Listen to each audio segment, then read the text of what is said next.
Boy had been regularly abused in his own bed for more than half his life. No wonder the kid was such a problem child and a poor student. He'd been traumatized and needed counseling. She refused. She completely swept the whole thing under the rug and refused to deal with it. She just wanted to pretend that none of it had happened. She finally told me that if I didn't shut up and mind my own business, we wouldn't be friends anymore. I shut up. She skipped a couple of utility payments to pay a lawyer, and a year later she was divorced. Her ex-husband was in jail on a substance charge at the time. Then she met a new guy.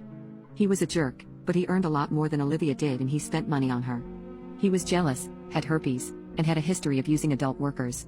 He controlled her like a wayward child, but he spent money on her.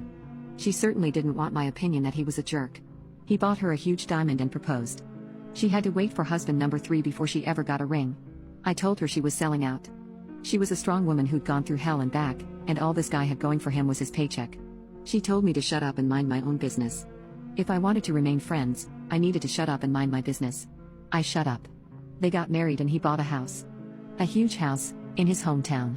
500 miles away. A house where she could be a full-time housewife. I voiced my concerns.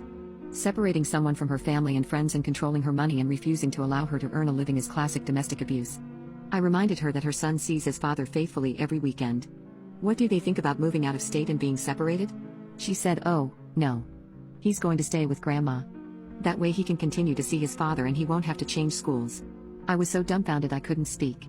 I finally just said, "Wow. This was a woman who, when I met her, told me she would do anything for her son." A woman who had turned into Mama Bear whenever a doctor or a school official or her parents ever criticized her son. A woman who was willing to beat up her son's bullies. A woman who spent hours and dollars she didn't have to help him with his schoolwork and pay for extracurriculars. This was a woman who refused to prosecute her son's predator or deal with the aftermath and was now abandoning her son. Leaving him 500 miles behind her, foisting him off on her parents and her ex so she could go live with a classic abuser that she'd known a whole year. She was bought for the cost of a diamond and 2,400 square feet. Oh, and she adopted a kitten. With no job and no kid, she had time for a kitten. Wow was the last thing I said to her. I ghosted her big time, the first and only time I've ever done that. I refused to take her calls, and I didn't answer her texts. My justification was that she'd had plenty of chances to avoid being selfish and didn't need me to point it out again. My protestations would just result in denials and arguments, without any hope of accomplishing anything positive. She'd already married the guy.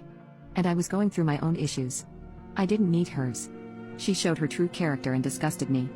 I was tired of watching her shoot herself in the foot. I want to say I miss her, but I don't. I miss the person I thought she was. But that person doesn't exist anymore if she ever did. A coworker who still keeps in touch tells me that she's since had twins.